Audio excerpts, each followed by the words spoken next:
지금까지 한 달에 한 번씩 이제 QBD 관련해가지고요. 저희 유저 커뮤니티에 올라가 있는 QBD 칼럼이라는 포스팅이 있습니다. 그래서 총 9개 포스팅이 있고요. 그 포스팅을 3개씩 나눠가지고 첫 번째 파트 1, 그리고 두 번째 파트 2, 그리고 파트 3, 오늘 하는 게 이제 파트 3 마지막 편이고요. 말씀드렸던 대로 QBD 칼럼 첫 번째부터 이제 아홉 번째까지 이런 내용들이 쭉 있었습니다. 그래서 QBD 관련해서 이제 전체적인 오버뷰 말씀을 드렸던 거랑, 그 다음에 완전 요인 배치법, 그리고 부분 요인 배치법, 그리고 강건성이라고 이제 표현하는 로버스티니스를 달성하기 위해서 어떤 식으로 이제 할 수 있는 것들이 있는지. 그래서 첫 번째 저희가 파트 1을 했을 때 디자인 스페이스까지 좀 말씀을 드렸었고요. 그 다음에 파트 2에서 제약 쪽에서 이제 많이 활용을 하시는 혼합물 관련 디자인도 이야기를 했었고, 그리고 최적화 하실 때 많이 활용을 하시는 반응 표면 분석법, 그 다음 디자인 관련해서 리스퍼스 서피스 방법론에 대해서 말씀을 드렸습니다. 그리고 오늘 이제 마지막으로 이제 이렇게 세 개에 대해서 말씀을 드릴 건데요. 일단 스프리플라 디자인은 상당히 많이 활용되고 있는 실험 기법 중에 하나고요. 실제 스프리플라까지만 말씀을 드리면 좀 QBD에 있어서 좀 테크니컬한 그런 부분들은 저희가 이제 어느 정도 다 말씀을 드리는 것 같아요. 그래서 여기 이제 두 번째 팩토리얼 익스페리먼트부터 스프리플라까지가 실제로 QBD 안에 이제 들어가 있는 DOE 관련된 그런 내용들을 이제 쭉 말씀을 드린 거고요. 그 다음에 이 나머지 이제 두 개 관련해 가지고는 분석 방법론이나 아니면 측정 방법론에 있어 가지고 그 개발이 QBD를 적용할 수 있는지, 그리고 QBD를 적용해 가지고 그러한 방법론을 로버스트하게 만들 수 있는 그런 것들에 대해서 잠깐 살펴보고 마무리를 하도록 하겠습니다. 간단하게 다시 한번 리마인드를 시켜드리자고 하면은 QBD 워크플로우는 이제 다음과 같습니다. 그래서 실제로 아마도 여러분들이 이 리스크 어세스먼트까지는 기본적으로 QBD를 활용을 안 하셨다고 하더라도 기존에 제약 개발을 하시면서 아니면 제조를 하실 때 항상 많이들 활용하셨던 그런 내용으로 알고 있습니다. 그래서 프로덕트 프로파일, 그래서 QTPP를 선정을 이제 하실 거고요. 그래서 얘가 선정되고 나면은 장비적인 주요 품질 특성이라고 하는 CQA를 이제 선정을 하시고, 그러한 원료의약품의 물질 특성 그리고 공정 변수를 앞서 선정했던 CQA하고 연계해서 위해 평가라고 하는 리스크 어세스먼트를 수행을 하게 됩니다. 그래서 리스크 어세스먼트 수행하는 방법도 상당히 여러 가지가 있더라고요. 그래서 그런 방법들을 이용을 하시는데, 실제 저희 이제 점프 가지고 활용하실 수 있는 방법 중에는 아마도 여기 이제 들어가는 디자인 스페이스, 특히 디자인 스페이스를 구하기 위해서는 실험 계획을 이제 하셔야 되기 때문에 실험 디자인을 하시는 그런 부분에서 저희 점프를 많이 활용하실 수 있을 거고요. 그리고 관리도나 이런 식으로 해가지고 관리 전략 그런 것들, 그리고 이런 것들을 통해 가지고 지속적인 개선을 위한 제품에 대한 전주기 관리 이런 것들이 이제 필요하시게 되겠습니다. 실험 계획법을 이제 하시고 디자인 스페이스를 이제 정하시면은 실제 디자인 스페이스 같은 경우에는 필수적인 항목은 아니고요. 다만 디자인 스페이스가 개발된 상태, 선정된 상태에서 저희 이제 식약처나 이렇게 규제기관에 승인을 받으셨다라고 하면은 그 디자인 스페이스 안에서의 어떤 변동사항이나 이런 것들은 추가적인 승인이나 이런 것들이 필요한 게 아니라 그냥 통보만으로도 충분히 가능하시기 때문에 디자인 스페이스를 개발하셔가지고 승인을 받으시는 게 아무래도 도움이 많이 되실 거라고 판단이 됩니다. 이러한 큐비디에 있어서 점프가 매력적인 이제 부분은 일단 사실 실험 계획이나 아니면은 실험 계획을 통한 어떤 실험 계획을 한 다음에 데이터를 얻으시고 거기서 이제 분석 같은 걸 이제 하시게 되면은 거기서 이제 통계적인 이제 그런 아웃풋도 이제 보시게 될 거고요. 그러다 보면은 실제로 숫자에 의해서 P-밸류나 이런 거에 대해서 판단을 이제 하시겠지만 그러시기 전에 일단 그래프 그래서 시각화를 이제 통해 가지고 어떤 인사이트를 얻으시는 게 상당히 이제 중요한 부분이라고 할 수 있습니다. 그런 의미에서 점프가 상당히 비주얼이 이제 뛰어나고요. 그 다음에 그래픽 기능이 뛰어나기 때문에 그런 부분에서 도움이 많이 되실 거고, 특히나 그래프하고 어떤 리포트 그리고 데이터 테이블 간의 유기적인 연동이 이제 잘 되어 있습니다. 그래서 그런 부분들을 많이 활용하실 수가 있고 특히나 데이터가 이제 어떤 속성을 가지느냐 그리고 어떤 실험 디자인을 했느냐에 따라 가지고 실제로 그냥 단순히 선형 모형을 적용할 수 없는 부분들도 있을 수 있을 거예요. 아마도. 그래서 그런 부분에 있어서는 여러 가지 이제 예측 모델링 방법들을 많이 활용하실 수 있는데 그런 것들도 이제 되게 잘 되어 있고요. 물론 점프 프로에는 기능이 이제 좀 더 많이 추가가 되어 있는 걸로 알고 계시면 될 것 같고요. 그 다음에 점프 저희가 제품군이 점프와 점프 프로 그리고 점프 클리니컬 그리고 지노믹스 이렇게 있는데 대체적으로 저희 한국 내에서는 점프를 잘 알지 못하고 계시지만 외국이나 미국이나 유럽, 뭐 가까이는 일본 같은 경우에도 점프 클리니컬이나 점프 지노믹스를 많이들 활용하고 있습니다. 그리고 글로벌 탑 20 바이오 파마 쪽 회사들도 모두 거의 대부분 점프와 점프 클리니컬, 특히 이제 지노믹스까지도 많이 활용들을 하고 계십니다. 그리고 이제 저희 같은 이제 점프의 포인트 앤 클릭 방식의 그런 메뉴를 찍고 들어가는 이런 방식은 자체적으로 이제 장점과 단점을 이제 두 가지를 같이 갖고 있는데요. 그 중에 이제 단점이라고 말씀드릴 수 있는 거는 확장성이 좀 떨어지는 부분이 있는데 그런 부분을 메꿀 수 있는 이 스크립트 기능이 있습니다. 그래서 JSL이라는 게 있고요. 그래서 JSL을 잘 활용을 하시면은 공정 관리를 하실 때 있어서 자동화를 하신다거나 아니면은 메뉴 안에서만 할 수 있는 것들을 좀 더 풍성하게, 좀 더 다른 옵션 같은 것들도 활용을 하실 수가 있습니다. 그리고 지금 현재 가장 최신 버전이 점프 15.1 버전인데요. 14 버전부터는 파이썬하고 R 같은 경우에도 저희가 연동해서 사용할 수 있게 되어 있고요. 그 다음에 외부 DB를 갖고 계신 경우에도 ODBC가 지원된다고 하면은 좀 더 손쉽게 데이터를 액세스할 수 있게끔 되어 있습니다. 아까 이제 말씀드렸던 대로 대부분의 글로벌 제약회사들 많이 사용들 하고 계시고요. 특히 FDA가 점프하고 점프 클리니컬을 활용 중입니다. 그래서 특히 이제 점프나 점프 클리니컬의 기능들 중에 새롭게 추가되는 기능들이나 이런 것들은 FDA에서 요청을 하거나 그런 이제 필요성에 의해 가지고 기능이 추가되는 경우가 많기 때문에 저희도 이제 식약처에 점프와 점프 클리니컬을 많이 소개를 시켜드렸고 점프는 사용 중인 걸로 알고 있고 점프 클리니컬도 조만간에 도입을 할 걸로 저희가 판단하고 있습니다. 예, 이 정도 말씀을 드리고요. 자, 그래서 이제 오늘 세 번째 QBD 시간에 첫 번째 주제인 스프릿플랫 디자인에 대해서 말씀을 드리도록 하겠습니다. 평상시에는 제가 주로 이제 점프 전화를 가지고 이제 주로 말씀을 드렸는데요. 이 내용은 일단 파워포인트 가지고 설명을 좀 드리는 게 좀 더 좋지 않을까 해서 파워포인트 슬라이드로 좀 여러 개를 좀 만들어 봤어요. 그래서 일단 지금 스프릿플랫 디자인 저희 그 QBD 칼럼 7번째 칼럼의 포스트를 보시면 보신 분도 있으실 거고 대부분 안 보셨겠지만 보시면은 거기 이제 나오는 이제 케이스 스터디가 보통 이제 실험을 하실 때 전임상 단계에서 실험들을 이제 많이 하고 계십니다. 그래서 전임상 프리클리니컬 쪽의 시험 사례고요.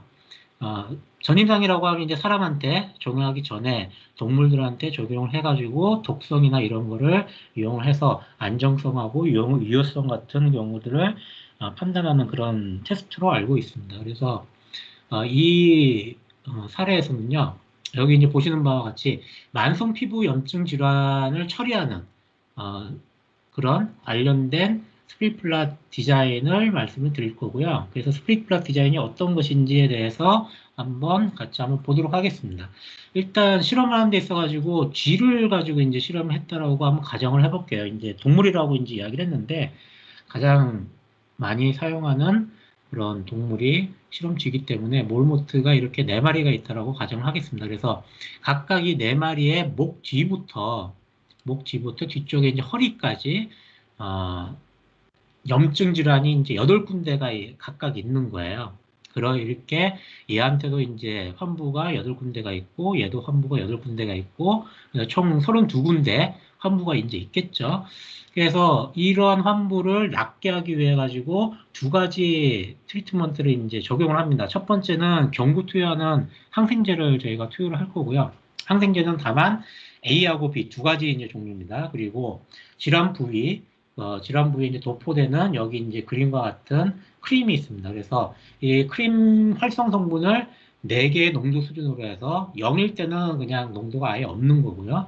그다음에 농도를 2, 4, 6 이렇게 2배씩 늘려가지고, 2, 4, 6 이렇게 식으로 늘려가지고 농도를 이제 적용하는 방법. 그 다음에 시간은 2시간 있다가, 환부가 이제 발생하고 2시간 있다가 바른다던가 아니면 4시간 있다가 바른다던가 12시간 있다가 바른다던가 이런 식으로 되겠죠. 그래서 당연히 이제 빨리 바를수록 효과가 있을 거라고 예상은 되는데 그런 것들에 대해서 실제 데이터가 어떤 식으로 나오는지 한번 보도록 하겠습니다. 그래서 실험 계획 디자인에 대해서 잘 알고 계시겠지만 저희가 지금 말씀드렸던 이러한 항생제 그리고 이 크림에 대한 농도 수준 그리고 3개의 시간 전략 이런 것들은 저희가 통계학적으로 이야기하면 설명 변수라고 하는 X 변수라고 이제 표현을 하고요. 그러면은 실제로 반응 변수 있는 Y 변수를 이제 찾아야 되는데 그 Y 변수는 여기에 나와 있는 환부의 처음 크기에서 시간에 따라 가지고 환부가 얼마만큼 작아지는지 그러니까 처음 크기가 1이라고 하면은 점점 작아지면서 0.9, 0.8, 0.5 이런 식으로 쭉쭉 작아지겠죠.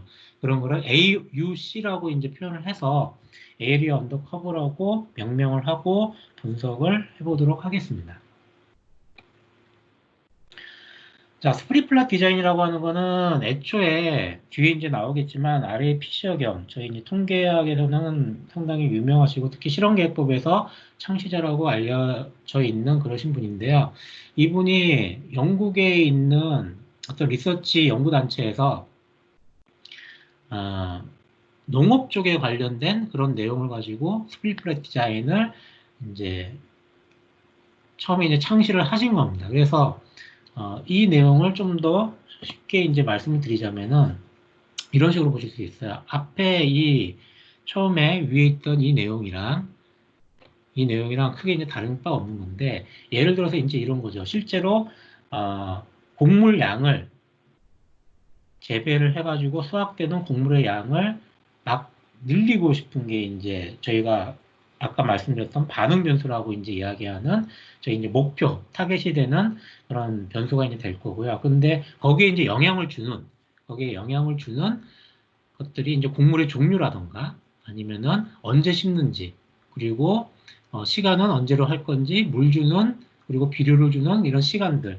스케줄들을 어떻게 하느냐에 따라 가지고 당연히 이제 Y 값이 이제 달라지겠죠. 그래서 이런 것들이 이제 저희가 하나의 X 변수로 요인으로 처리를 이제 하려고 하는데 그렇게 하다 보니까 여기 이제 보시는 바와 같이 이런 땅덩어리들이 이렇게 하나, 둘, 셋, 넷 이렇게 따로 이제 되어 있는 거예요. 그래서 이 땅이라고 하는 거는 실제로 어떻게 저희가 컨트롤할 수 없는 변수인 겁니다. 예를 들어서 곡물의 종류라던가 심는 시간이라던가 이런 스케줄 같은 경우에는 저희가 랜덤하게 이 땅 1번 땅에다가 이렇게 넣어보고 저렇게 해보고 이런 것도 이제 가능한데 이 땅이라고 하는 것들은 바꿀 수가 없는 것들이죠. 그래서 실제로 실험이나 이런 걸 하실 때 보면은 실험실의 온도라던가 뭐 이런 것들은 아마도 그러니까 실험실의 온도를 마구 이제 임의로 바꿀 수는 없는 거죠. 특정 온도를 이제 유지해야 되는 그런 GMP 기준이라던가 이런 게 있을 수 있기 때문에 그런 것들에 대해 가지고 바꿀 수 없는 그런 변수들을 저희가 홀 플랫이라고 이제 표현을 합니다. 이렇게 플랫을 하나씩 이제 나누고 그 안에서 필드 내에 구분이 되는 서브 플랫 여기 같은 경우에는 이렇게 선이 이제 그어져 가지고 이 내에서도 필드 1 안에서도 이렇게 서브 플랫으로 이렇게 하실 수가 있는 거죠. 그래서 이런 경우에 홀 플랫과 서브 플랫을 나눠 가지고 적용을 하게 됩니다. 일반적으로 그러면은 아까는 저희가 이제 말씀을 드린 게 농업 쪽에서 이제 그렇게 말씀드렸는데 여러분과 같이 바이오 제약 쪽에서는 이제 어떤 식으로 스프릿 플랫이 이제 나올 수 있느냐라고 한번 보시면은 실제 바이오 의약품 공룡 단계에서 이제 단백질 생산을 개선하는 그런 실험을 하신다고 이제 가정을 했을 때, 처음에 이제 세포 증식을 하기 위해서 이제 배지를 통해 가지고 세포 증식을 하실 거고요. 그 다음에 이 다음에 여기에서 이제 단백질 생산을 위해 가지고 이런 플레이트를 이제 해서 웰로 이제 이동을 하실 거예요. 그런데 저희가 이제 궁금한 게 그냥 단순히 성장 단계에 영향을 주는 요인만 보겠다라고 하면 상관이 없을 텐데, 그게 아니라 저희가 이제 목적 자체가 단백질 생산을 개선하는 실험이기 때문에 이 단백질 생산을 개선하는 그기에 영향을 주는 어떤 요인을 찾겠다라고 하면은 여기서 이제 스플릿 플랫을 지정할 수 있다라는 거죠. 이러한 플라스크를 이용해가지고 여기에 뭐 몇 개의 웰들이 있는지 모르겠는데 예를 들어서 요만큼은 하나의 플라스크에 놓고 요만큼은 또 다른 플라스크에 놓고 해가지고 그런 식으로 해서 스플릿해서 홀 플랫을 지정을 하실 수 있겠습니다. 지금 여기 이 케이스 스터디에서는요, 블러킹 팩터라고 하는 홀플랫은 실험쥐가 될 겁니다. 왜 그런가 하면은 실험쥐 안에서는 저희가 환부를 아까 8개씩이라고 했잖아요. 랜덤하게 선택해서 농도와 시간에 따라 실험할 수는 있겠지만 실제 실험쥐라고 하는 걔네들을 랜덤하게 저희는 할 수가 없는 거예요. 왜 그런가 하면은 이미 4마리의 실험쥐가 선정이 되어 있기 때문에. 그리고 특히나 저희가 이제 2가지 크림을 바른다던가 아니면은 경구로 항생제를 먹인다던가 이렇게 한다고 했는데 이 항생제 같은 경우에는 이 첫 번째 실험지한테 A라는 걸 먹였으면은 얘는 B라는 거를 먹일 수가 없잖아요. 마찬가지로 두 번째 실험지한테 B라는 항생제를 먹였으면은 A라는 항생제를 먹일 수 없을 것이고, 또한 그러한 항생제는 실험쥐에 적용이 되는 거고 그 8개의 환부에 동일하게 이제 적용된다고 가정을 해야겠죠. 하지만 저희가 만약에 각 환부 8개에 별도로 따로따로 어떤 트리트먼트를 지정을 하실 수는 없을 겁니다. 그래서 아까 저희가 이야기를 했던 이런 활성 성분의 농도 수준이라던가 이런 시간 전략 같은 경우에는 각각의 8개의 환부에 별도로 이제 지정을 할 수 있겠지만 이 항생제라던가 이런 실험쥐 같은 경우에는 저희가 이제 바꿀 수 있는 그런 게 아닐 겁니다. 자, 그럼 여기에서 점프 가지고 이제 어떻게 활용할 수 있는지 한번 보도록 하겠습니다.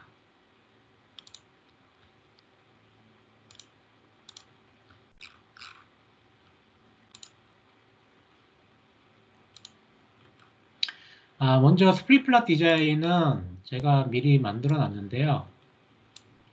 스플릿 플랫 디자인은 DOE 메뉴에서 커스텀 디자인을 활용을 하시면 됩니다. 커스텀 디자인 활용하시는 방법은 이 DOE 메뉴에서 커스텀 디자인을 누르시고요. 그 다음에 리스판스하고 팩터들 이제 집어넣으시면 되는데 제가 미리 이제 집어넣어 놨으니까 리스판스 같은 경우에는 그냥 마이로 그냥 해놓은 상태고요. 팩터를 이렇게 3가지로 넣어놨습니다. 특히 이 항생제 그리고 타이밍하고 농도 이렇게 이제 되어 있는데 여기에서 아까 제가 말씀드렸듯이 항생제 같은 경우에는 바꾸기 어려운 팩터잖아요. 그래서 이 바꾸기 어려운 팩터라는 걸 알려주기 위해서 이 changes라고 하는 여기에서 이 항목을 눌러가지고 이제 바꾸시면 되는 거예요. 지금 이게 막혀 있는데 제가 한번 실제로 예로 한번 들어보도록 하겠습니다. 3개의 카테고리칼 투레벨로 이제 한다고 하면은 예를 들어서 여기가 항생제 변수라고 하면은 여기에서 이 체인지스에서 마우스를 클릭을 해주시면은 easy, hard, very hard 이런 식으로 설정을 해주실 수가 있어요. 만약에 홀 플랫이 있고 서브 플랫이 있다라고 하면 홀 플랫은 very hard로 해주시고 서브 플랫은 hard로 해주시면 됩니다. 그리고 나머지 여기 이제 보시는 바와 같이 easy로 되어 있는 이 부분들은 랜덤하게 저희들이 각각 이제 수준들을 적용시킬 수 있는 겁니다. 따로 저희가 이제 제약 조건은 없고요. 그리고 이 사례에서는 실제로 32번의 이제 실험을 이제 적용을 하면서요.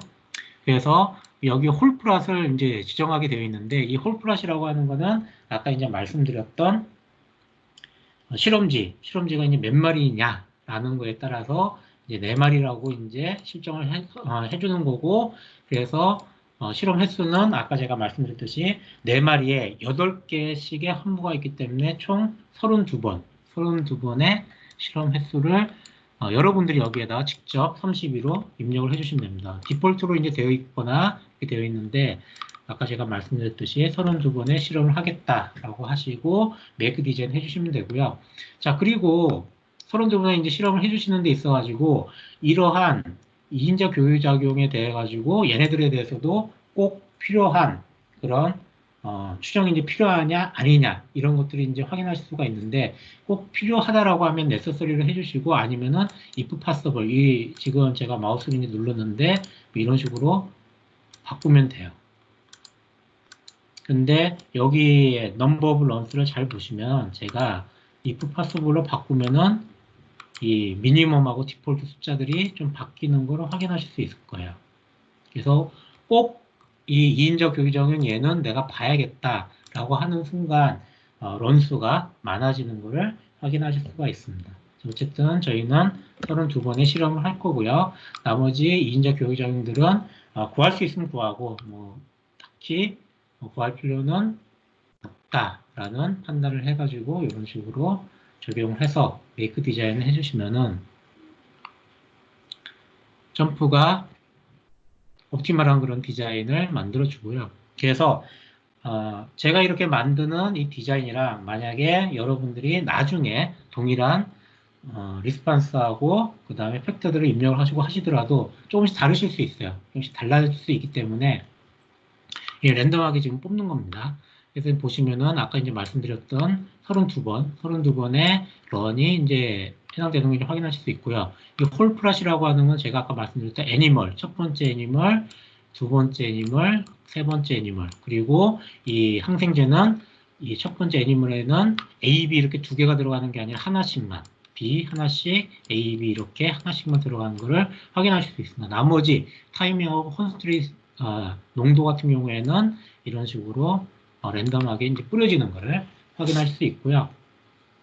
그리고 파워 어널리시스 이제 보시면 실제적으로 각각의 텀에 대해 가지고 검정력을 이제 보실 수가 있는데 여기 엔티바이오틱이라고 해서 항생제 같은 경우는 파워가 다른 항들에 비해 가지고 상당히 이제 떨어지는 걸 확인하실 수 있는데 저희가 이제 32번의 실험을 하는데 아까도 이제 말씀드렸듯이 32번의 실험을 하는 데 있어 가지고 랜덤하게 좀 돌아가는 거는 이 타이밍하고 농도 이 두 개 변수밖에 안 돼요. 그래서 실제 이 항생제에 대한 자유도는 4마리이기 때문에 4개밖에 안 되는 겁니다. 그 중에서도 이제 항생제는 2개밖에 안 되기 때문에 이렇게 파워가 이제 낮은 걸 확인하실 수가 있고요. 만약에 이 파워를 늘리시고 싶으시면은 늘리는 방법은 그 실험 주위에 개수를 이제 늘리시는 방법밖에 없어요. 그러니까 4마리가 아니라 뭐 8마리를 한다던가 아니면은 뭐 10마리를 한다던가 이런 식으로 하면은 얘네들이 파워가 올라가긴 하겠지만 마찬가지로 걔네들이 또 8개의 환부를 또 각각 가지고 있다라고 하면은 얘네들이 뿌려지는 그런 런술이 또 많아지기 때문에 그러면은 아마도 실험 횟수가 기하급수적으로 늘어날 수밖에 없겠죠. 그래서 이거는 이 0.2밖에 안 된다고 하는 거는 어느 정도 받아들이고 그러고 가셔야 되는 부분인 것 같습니다. 이런 식으로 해서 이제 보시면 될 것 같고요. 요거 이제 말씀을 드렸던 부분이고 실제로 데이터 테이블을 한번 실험을 했다라고 가정을 하고 만들어 봤습니다. 여기 지금 애니멀이라고 되어 있는 게 아까 이제 홀플랫이라고 되어 있는 거를 제가 이름만 애니멀로 이렇게 바꿔놓은 상태고요. 그 다음에 여기가 아까 이제 말씀드렸던 항생제 그리고 타이밍, 농도 이렇게 되어 있고 이게 이제 Y 변수입니다. 그래서 에이리어 언더 커브라고 해서 실제 이거 같은 경우에는 이제 하나도 환부가 되어 있지 않네요. 그래서 농도를 하나도 안 쓰고 그 다음에 시간도 빨리 이제 했는데도 불구하고 이렇게 안 돼 있는 걸 확인하실 수가 있습니다. 자, 이런 총 32번의 이런 데이터를 이제 보시고 이러한 데이터를 이제 분석하기 위해서 실제로 이 분석하기 위해서는 저희가 이제 일별량 분석을 할 때는 애널라이즈에 fit y by x라고 하는 이 플랫폼을 이용을 하는데 다별량 분석을 할 때 뭐 y가 여러 개 있다거나 x가 여러 개 있다거나 특히 이제 y가 하나더라도 x가 여러 개 있으면은 다별량 분석을 할 때는 이 핀 모델이라고 하는 플랫폼을 이용을 합니다. 그래서 이 핀 모델을 이용을 하시면 되고요. 제가 이제 미리 만들어 놓은 이 핀 모델이라는 게 있는데 지금 AUC라고 하는 게 얘가 반응 변수니까 얘를 이제 Y로 놓으시고요. 자, 그 다음에 얘네들이 다 모형의 이제 효과가 이제 되겠죠. 다만 여기에서 이제 주의하셔야 될 건 뭔가 하면은 이 애니멀이라고 하는 거를 그러니까 분석을 하실 때 스플릿 플랫 디자인으로 하셨다고 하면은 이런 식으로 지금 랜덤이라는 식으로 모델 스크립트가 이제 만들어져 있으실 거예요.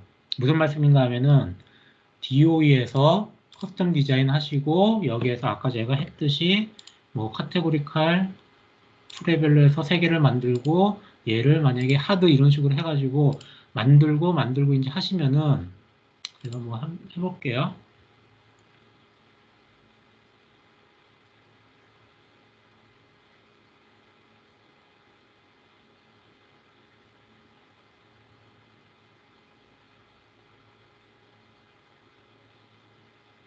이 홀플랫이라고 이제 들어가 있고 여기서 이제 메이크 테이블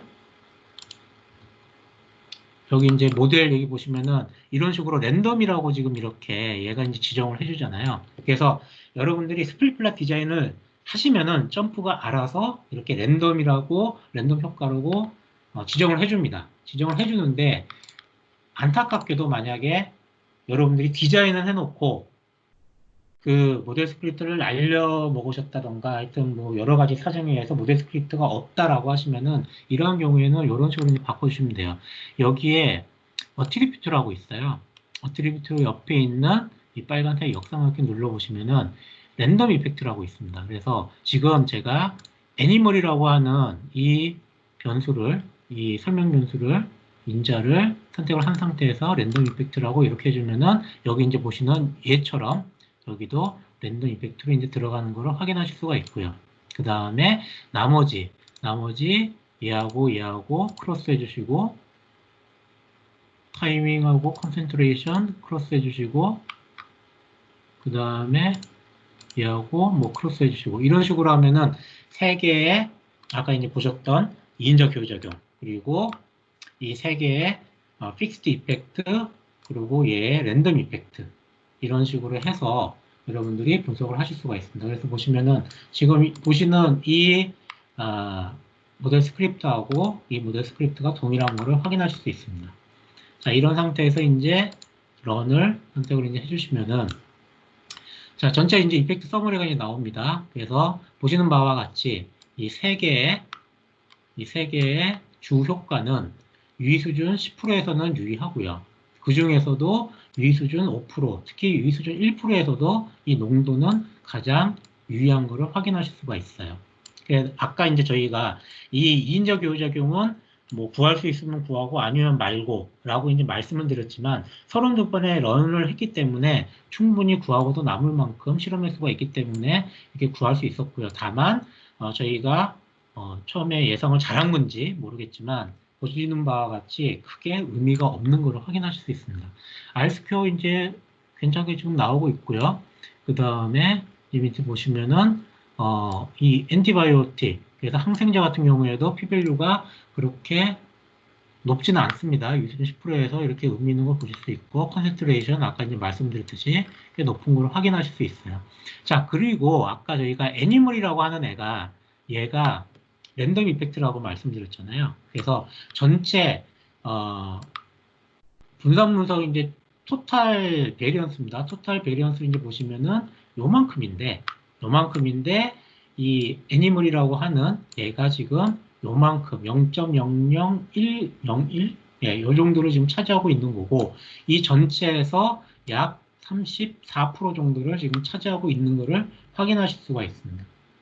그래서 얘가 이제 34% 정도 되는 거니까 꽤 나름 의미 있는 변동을 지금 가지고 있는 거를 확인하실 수가 있는 거고요.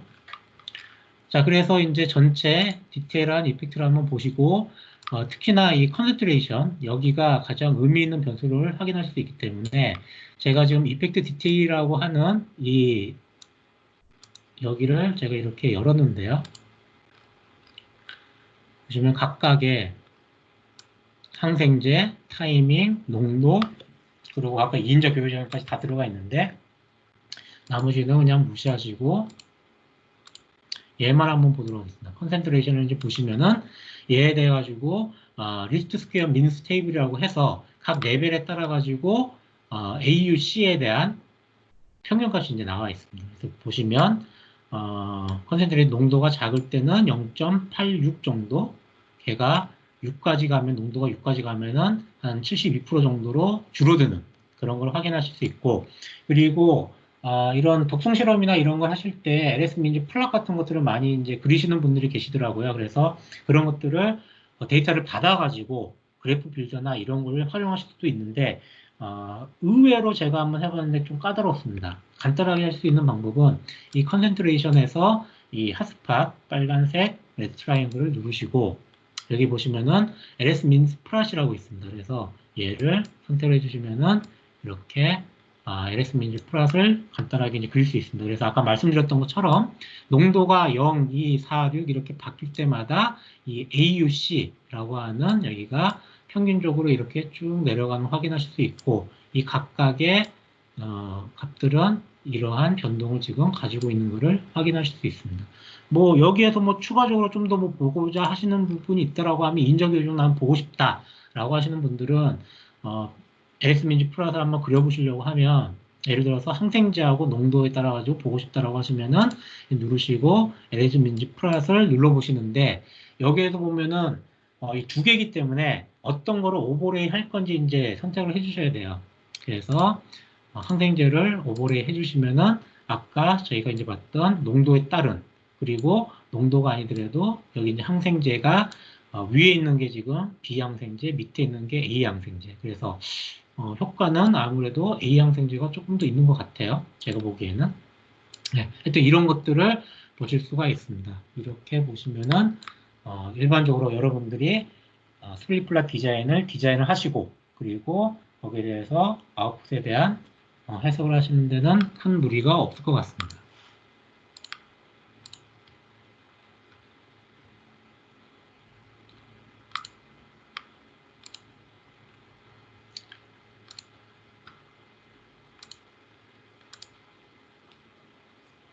자, 그 다음에 이제 8번째 포스트고요.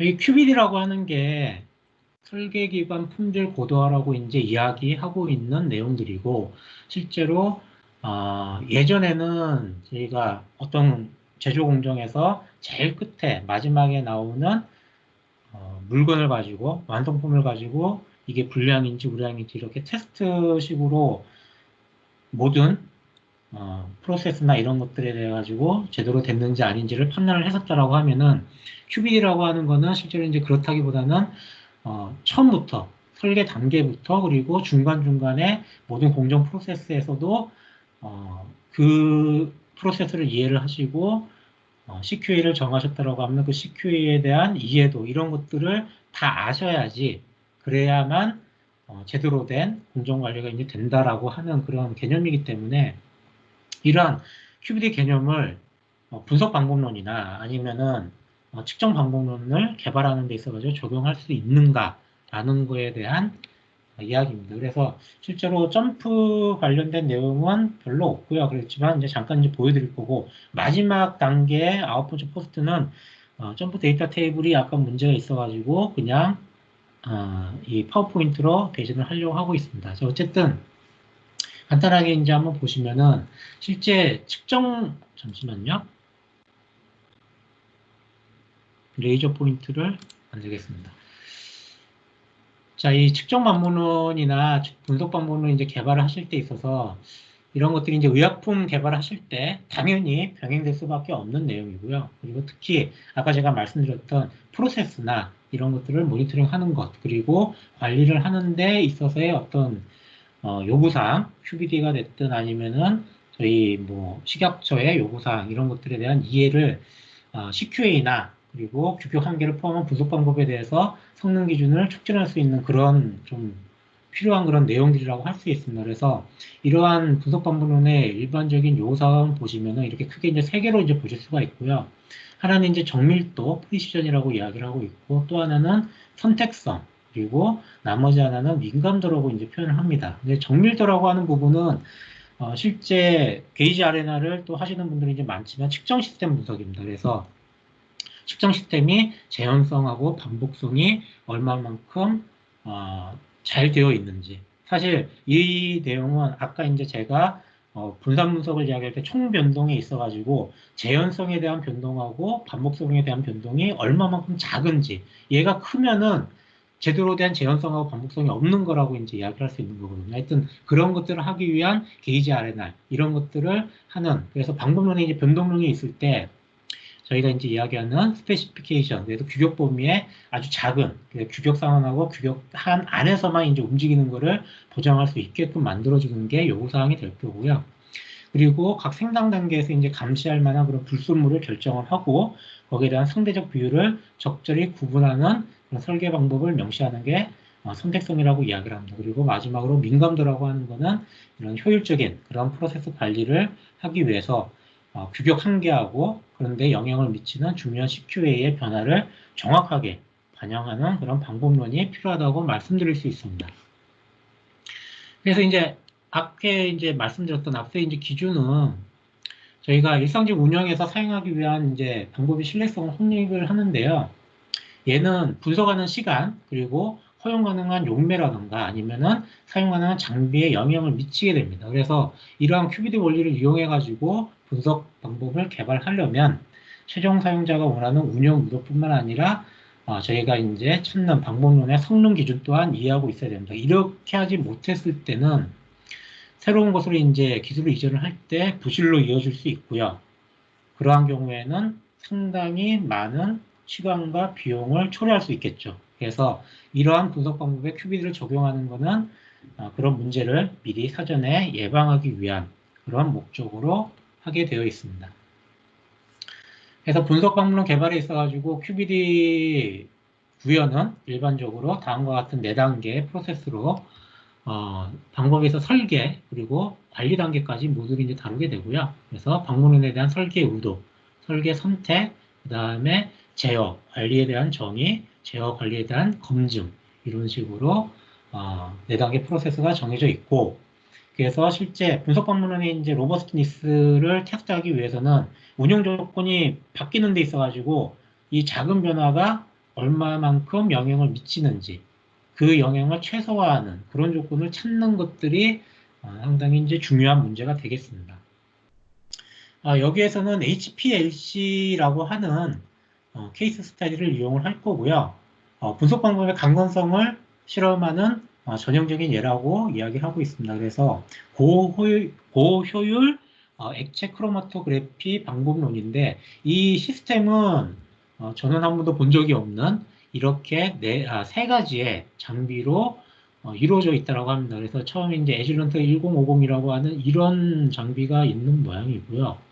그리고 여기 이제 가변 파장 UV 검출기, 그 다음에 얘는 HP 3396 인테그레이터라고 하는, 그래서 HPLC로부터 혹은 다른 분석자 인체에서 접속된 어떤 검출기로부터 데이터를 이제 받아가지고 아날로그 신호를 처리하는 장비라고 이야기하고 있는데 이 세 개의 장비에서 나오는 그러한 데이터가 당연히 이제 Y값이 될 거고요. 그래서 그 Y값에 영향을 미치는 X 인자들을 함께 보도록 하겠습니다. 그래서 이 HPLC 실험에 있어서 팩터라고 하는 것들은 이렇게 총 7개 팩터가 있고요. 그래서 그레디언트 프로파일, 칼럼, 온도, 버퍼, 농도 뭐 이런 것들 쭉 있고 여기 이제 노미널 밸류라고 하는 얘는 일반적으로 사용하고 있는 운영 정의에서 일반적으로 사용하는 그런 값으로 정의가 되어 있고 여기 오른쪽에 있는 로우 레벨하고 어퍼 레벨이라고 하는 거는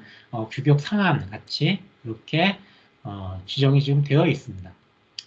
그래서 아까 이제 말씀드렸던 5개 반응값을 지금 이렇게 했고요. 그래서 크로마토그램의 피크가 되는 면적, 그리고 피크가 되는 높이, 뭐 이런 것들이 총 5가지 반응 변수들을 데이터를 이제 구할 수 있는데, 여기에 있는 7가지의 이 조건을 가지고 실험 디자인을 했습니다. 이 실험 디자인은 부분 요인 배치를 이용을 했고요. 왜 그런가 하면 일단 첫 번째 7개이기 때문에 완전 요인 배치를 해서 지금 여기 이제 나와 있는 것처럼 3수준의 완전 요인 배치를 한다라고 하면은 3의 7승이 되니까 엄청난 런수를 만들게 될 거고요. 그리고 특히나 저희는 지금 관심이 있는 게 2인자 교후작용은 관심이 하나도 없고 그냥 단순히 주 효과만 지금 관심이 있습니다. 그렇기 때문에 2의 7승, 2의 7-4승, 2의 그러니까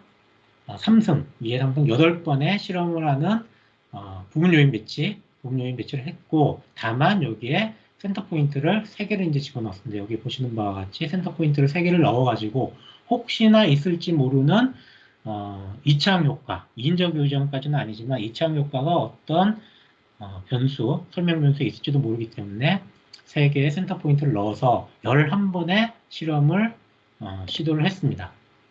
그래서 이 실험의 이제 목표를 이제 보시면은 저희 HPLC 방법론의 권장 설정을 이제 위해 가지고 이 방법론의 측정값에 대한 예측분산이라고 하는 거는 불확실성에 대한 측정값입니다. 그 값을 한번 찾아보고요. 그 다음에 허용 가능한 성능을 달성하기 위해서 실험용의 최적 설정을 이제 확인을 해보고, 그리고 하나 이상의 반응에 대해서 방법론의 성능에 영향을 미치는 요인을 결정을 할 겁니다. 그리고 실험인자의 변동성이 측정된 반응에 미치는 영향을 평가를 할 거고요. 그리고 요인 효과에 비선형성이 있는지, 그리고 있다라고 하면은 그 비선형성을 이용을 해서, 이차항 효과를 이용을 해서 저희가 아까 처음에 이제 말씀드렸던 일반적인 운용 기준, 그래서 명목적 수준의 변화에 민감하지 않는 설정을 달성할 수 있는 그런 공정을 만들도록 해보도록 하겠습니다. 일단 이 점프를 보여드리기 전에 이제 보시면은 저희가 처음에 2의 3승, 2의 7-4승인 부분 요인 배치만 했을 때 지금 얘가 그런 경우고요. 이게 중심점이 없을 때 중심점을 추가를 했을 때입니다. 그래서 여기 보시면은 평균적으로 나오는 예측 분산은 0.42 정도 되는데 센터 포인트를 3개를 이제 넣었을 때는 0.38 정도 되는 거죠. 그래서 좀 더 예측 분산을 감소시키는 그런 효과를 보실 수 있는데, 다만 효율성은 얘보다 이제 떨어지게 됩니다. 왜 그런가 하면은 얘 같은 경우에는 그냥 단순하게 주효과만 평가를 하면 됐기 때문에 효율성이 이제 100으로 나왔는데, 여기에서는 좀 분산되는 그런 영향들을 이제 보실 수 있는 거예요. 밑에 이제 보시면 좀 더 잘 나오는데요. 전체적으로 보면은 지금 이렇게 쭉쭉 깔리는데, 얘는 지금 중심점, 이 중심의 베리언스가 훨씬 더 여기 0.125보다 훨씬 더 낮은 거를 확인하실 수가 있어요. 그래서 거의 25% 정도 더 낮게끔 센터 포인트 넣었을 때 효과가 있는 걸 확인하실 수 있습니다. 그래서 실험 런수가 단순히 나는 8번만 할 거야가 아니라 필요한 경우에 이렇게 센터 포인트를 한 2개나 3개, 4개 이렇게 적정하게 넣어주시는 것도 분석을 하시는데 큰 도움이 될 거라고 판단이 되고요. 네, 점프를 한번 보도록 하겠습니다.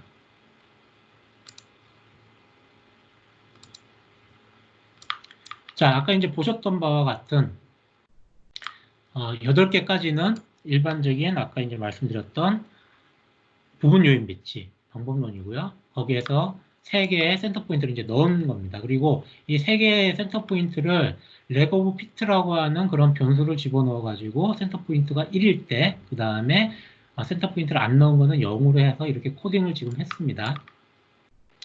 그리고 아까 이제 말씀드렸던 5개의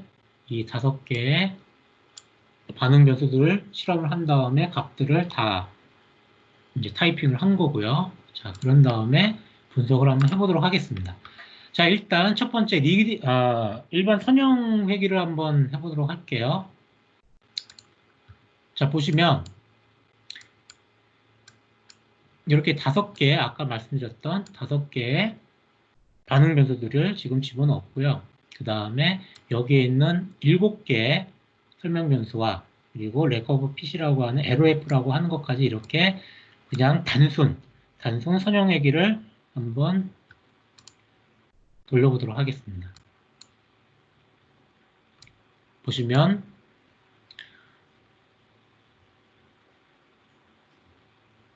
0.05 여기 지금 이렇게 보이시는 이 파란 선은 실제로 0.01 그러니까 p-밸류가 0.01보다 작으면 여기보다 이쪽으로 튀어나오게 되어 있거든요. 그래서 얘를 기준으로 해서 이쪽으로 좀 튀어나와 있는 여기까지는 유의 수준 1%에서 지금 유의한 거를 확인하실 수 있어요. 그래서 칼럼 온도라든가 그레디언트, 그 다음에 버퍼, 산도, 그 다음에 LOF, 그리고 요거까지 이제 보시면은 유의 수준 1%에서 유의한 걸 확인하실 수 있고, 그 다음에 여기까지는 유의 수준 5%. 전체적으로 이제 보셔도 유의 수준 10%에서는 다 유의한 거를 확인하실 수가 있습니다. 특히나 이 LOF라고 하는 얘가 유의한 거를 좀 눈여겨 좀 봐주시고요.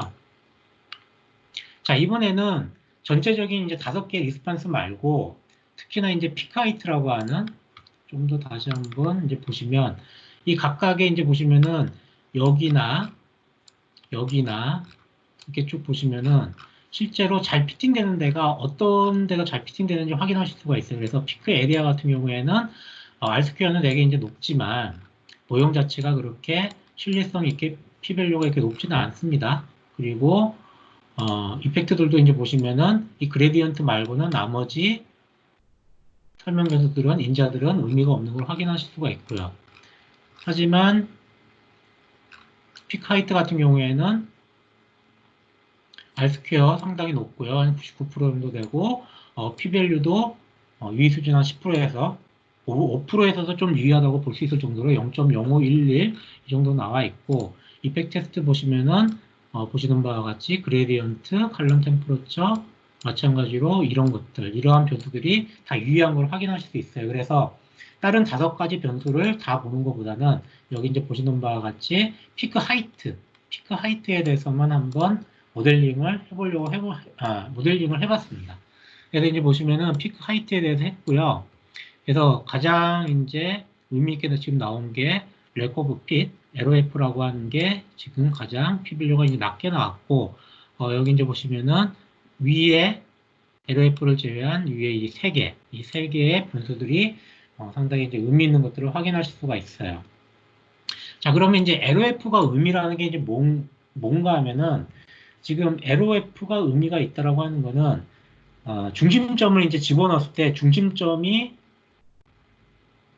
들어가 있는 상태에서 이 중심점에 있는 위치가 의미가 있다라는 거니까 어떤 변수인지는 모르겠지만 뭐 하나나 2개 이상의 변수에서 이차항 효과가 있을 수 있다라는 걸 지금 알려주는 겁니다. 그래서 뭐 디테일한 말씀을 지금 드리기에는 시간이 없지만 그렇기 때문에 이 LOF가 의미 있다라는 거는 연구하시는 분들이 상당히 의미 있게 지금 생각을 하셨던 것 같아요. 그래서 같이 이제 모이셔서 회의를 하신 다음에 어떤 결론에 이르는가 하면은 이 그레디언트라고 하는 이 변수가 이차항 효과가 있다라는 거를 확인을 하셨고 그래서 걔를 모형에다가 집어넣어서 그리고 이 밑에 있는 얘네들은 p-밸류가 의미가 없기 때문에 다 날리고 그래서 전체 풀 모델이 아닌 리듀스드 모델인데 그레디언트의 이차항 효과까지 집어넣은 모델을 피팅을 한번 시켜보도록 하겠습니다. 그래서 제일 마지막에 나와 있는 이 JSL이라고 하는 얘가 그 결과고요. 어떻게 모델링이 되는지를 보시려고 하면은 말씀드렸던 것처럼 피크하이트만 집어넣고요. 이 세 개만 집어넣고 이 그레디언트에 대한 이차항 효과 요거까지 집어넣고 실제로 모델링을 한 겁니다. 그래서 이제 보시면은 p-밸류 의미 있고 R스퀘어도 상당히 높고요. 그리고 여기에는 굳이 이제 LOF를 집어넣을 필요 없는 거예요. 지금 얘가 이제 들어가 있기 때문에 그래서 보시면은 그레디언트의 이차항 효과가 상당히 의미 있는 거를 확인하실 수가 있고요. 그리고 저희가 이제 프리디션 프로파일러 이렇게 한번 보시면은 보시는 바와 같이 이렇게 아주 이차함 효과가 확실하게 지금 나와 있는 것을 확인하실 수 있습니다. 특히나 지금 저희가 이제 0이라고 명목적으로 지금 주어져 있는 공정 파라미터인 0인 값에서 여기가 이제 제일 낮고, 그 다음에 저희가 양 끝단으로 지금 주고 있는 마이너스하고 1 값에서는 이 피크하이트가 이렇게 요동치는 그런 모양을 확인하실 수가 있어요. 이런 것들을 이제 보실 수 있습니다. 자, 그래서 로버스트한 그런 어떤 값을 찾기 위해 가지고 얘는 이렇게 해서 이제 보도록 하겠습니다. 이제 보시면은 루트 민스퀘어드 에러라고 하는 게 있는데, 걔를 여기에 이제 확인하실 수가 있어요. 1753이라고 되어 있잖아요. 그래서 이 값이고요. 그 다음에 얘를 만약에 저희가 시뮬레이션 한다고 하면, 그러니까 전체 이제 변동을 좀 찾아보고 있는데, 데이터에 의한 실험에 의한 변동, 실험에 의한 변동은 아까 이제 보셨던 것처럼 1754가 지금 되어 있는 거고, 여기서 만약에 제가 시뮬레이터를 켜서 얘네들이 다 랜덤이고 정규 분포를 따른다고 가정한 다음에 시뮬레이션 해보면은 여기에 SD라고 하는 얘가 2424 이렇게 나오잖아요. 근데 뭐 조금 다르긴 하지만 2397이라고 이제 가정을 해볼게요. 왜 그런가 하면 얘는 할 때마다 계속 이제 바뀌는 숫자이기 때문에, 그래서 이 두 개를 전체 변동이라고 이제 생각하면 될 것 같아요. 그런데 다만 이제 주의하셔야 될 거는 뭔가 하면은 지금 얘하고 얘는 스탠다드 디비에이션이에요. 그러니까 표준 편차예요. 그래서 표준 편차는 두 개는 그냥 더하시면 안 됩니다. 더하시려고 하면은 얘를 제곱을 하시고 얘를 제곱하신 다음에, 그러니까 분산으로 만드신 다음에 더하시고 전체 분산의 전체 토탈 베리언스가 아니라 토탈 스탠다드 디비에이션이니까 표준 편차를 얻고 싶으시면은 제곱 플러스 제곱 한 다음에 스퀘어 루트를 씌우시면 되는 거예요. 그래서 그렇게 이제 구해 보시면은 얘가 1754의 제곱 플러스 2397의 제곱의 스퀘어 루트를 해보시면은 23290, 2970 이렇게 나와요. 얘를 제가 엑셀로 이제 해봤는데, 진짜 지금 이 피카이트라고 하는 애가 여기 이제 보시면은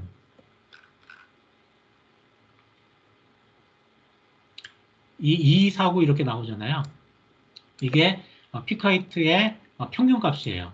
이게 평균값이고 시뮬레이션 된 값이 얘고, 아까 여기 이제 나온 루트 민 스퀘어 에러 얘가 얘고, 이렇게 했을 때 얘하고 얘하고를 더할 때 이렇게 더하셔야 된다는 거죠.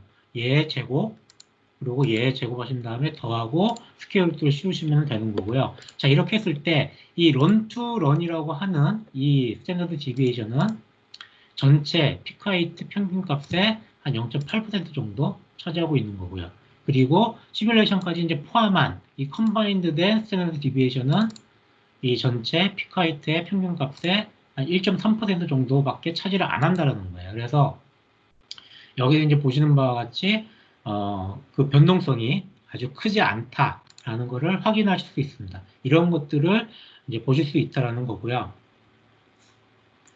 자, 그래서 만약에 지금 아까 이제 저희가 0이라고 표현되어 있는 그 값에서 나와 있는 SD랑 만약에 저희가 얘를 노미널 값을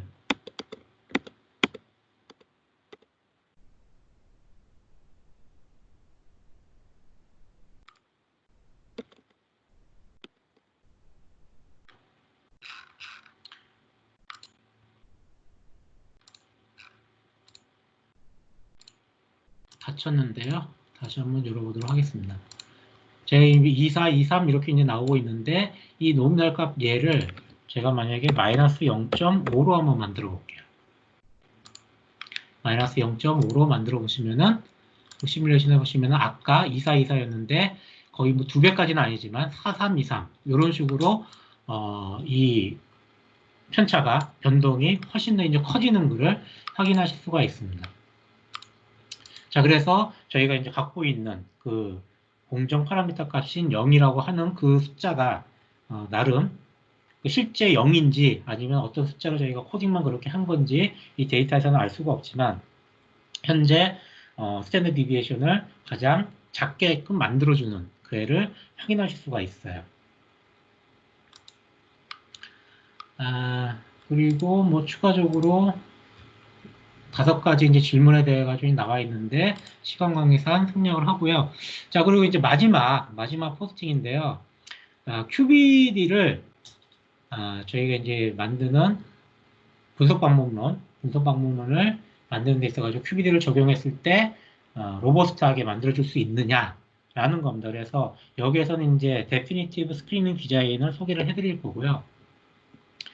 간단하게만 짚어드리면서 말씀을 드리고 넘어갈게요. 여기는 점프를 따로 이제 보여드리진 않을 예정입니다.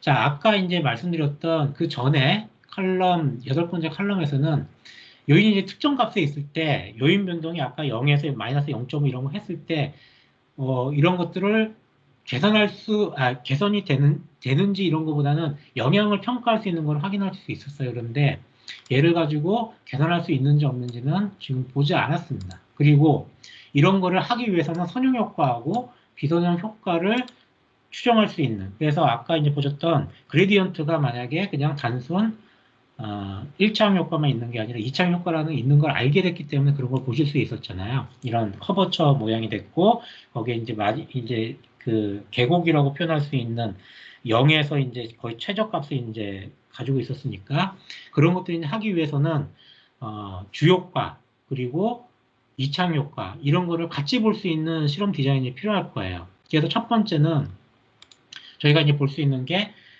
여기 이제 나와 있는 박스 뱅켄 디자인이라고 하는데, 얘가 이제 저희가 이미 알고 있는 반응 표면 실험 계획법이죠. 그래서 주효과, 그 다음에 인적 교적용, 그리고 이창 효과까지 다 들어가 있는 그런 실험 계획법이고요. 두 번째는 인적 교적만 집어넣고 이창 효과는 안 보는 겁니다. 아까 이제 보셨던 부분 요인 배치 이런 것들을 이제 이용을 하시면 되는데, 이 위에 이 2가지 실험 방법론은 다 좋은데 실험 횟수가 런수가 수준이라던가 아니면 인자가 늘어날수록 기하급수적으로 늘어날 수밖에 없는 그런 상황이라는 거죠. 그래서 그런 것들을 해결하기 위한 방법이 DST라고 하는 데피니티브 확증적 선별 실험 계획법이라고 이야기를 하고 있고요. 그래서 이인자 교작용은 없다라고는 하지만 실제로 원하면은 이인자 교작용도 구할 수가 있습니다. 특정 주효과나 이창 효과가 의미가 없을 때는 이인자 교작까지도 볼 수 있는 실험 디자인이고요. 그래서 주효과하고 이창 효과까지 이제 함께 볼 수 있는 실험 디자인이 DST입니다. 그래서 DST를 하시는 데 있어가지고 론수는 인자수가 짝수일 때는 2K 플러스 1, 그러니까 6개면은 13번만 실험하시면 되고요. 만약에 홀수, 아까 7개였잖아요. 그러면은 2K 플러스 3, 27에 14 플러스 3이니까 17번 이렇게 실험해 주시면 됩니다. 이렇게 론수가 홀수냐 짝수냐에 따라 달라지는 이유는 이런 지표성을 유지해 주기 위해서 만들어지는 그런 실험 디자인이고요. 그래서 이제 아까 저희가 부분 요인 배치를 해가지고 실험 중심값 3개 이제 넣어가지고 중심점 3개를 넣어가지고 실험했잖아요. 그렇게 안 하고 이런 DST를 이용해가지고 17번의 실험을 하면은 각각의 모든 2창 효과를 다 보실 수가 있어요. 그래서 이 피크 하이트에 대한 2창 효과를 다 보실 수가 있습니다. 그래서 다 봤는데 실제 의미 있는 거는 이 그레디언트에 대한 2창 효과. 얘가 가장 의미 있는 거를 확인하실 수가 있습니다. 그리고 이 실험을 했을 때 좀 달라진 부분은 아까 저희가 그레디언트, 콜드 템퍼러처, 아마 웨이브까지 이렇게 3개의 주 효과하고 그레디언트 2차원 효과까지만 봤을 거예요. 그런데 이 실험을 했을 때는 네 번째 변수인 이 변수까지도 저희가 중요한 변수로 지금 확인을 하실 수가 있습니다.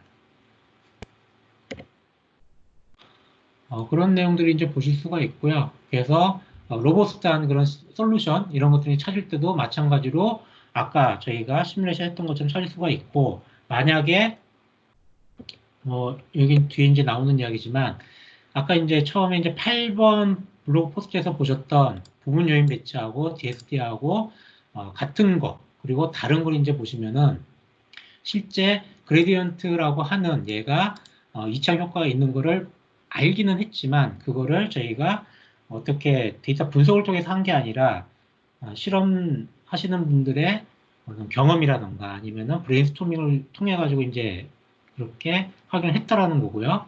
하지만 DST를 통해서는 실제로 그러한 그레디언트라고 하는 게 이점 효과가 있는지를 다 다른 변수들도 이점 효과들을 다 집어넣어 가지고 확인을 할 수 있었다라는 거고, 그리고 앞서 이 세 가지 중심점을 넣은 부분 요인 배치는 총 11번의 실험을 했고, 그 다음에 DST는 17번, 그러니까 총 6번의 실험을 좀 더했는 건데, 이러한 6번의 실험을 좀 더함으로 해가지고 저희가 그레디언트라고 하는 이 변수가 이차함 효과가 있다라는 걸 확인을 하실 수가 있었다라는 거예요. 그래서 나중에 이제 분석 결과를 가지고 어떤 디베이트라던가 이런 설왕설래가 없을 수 있다라는 것을 확인할 수 있고, 아까 제가 말씀드렸던 네 번째 그런 팩터를 찾을 수도 있었다라는 겁니다. 그래서 어떤 실험 디자인을 하시느냐에 따라 가지고 이렇게 결과가 이제 다르게 도출될 수 있다라는 걸 확인해 주시고요.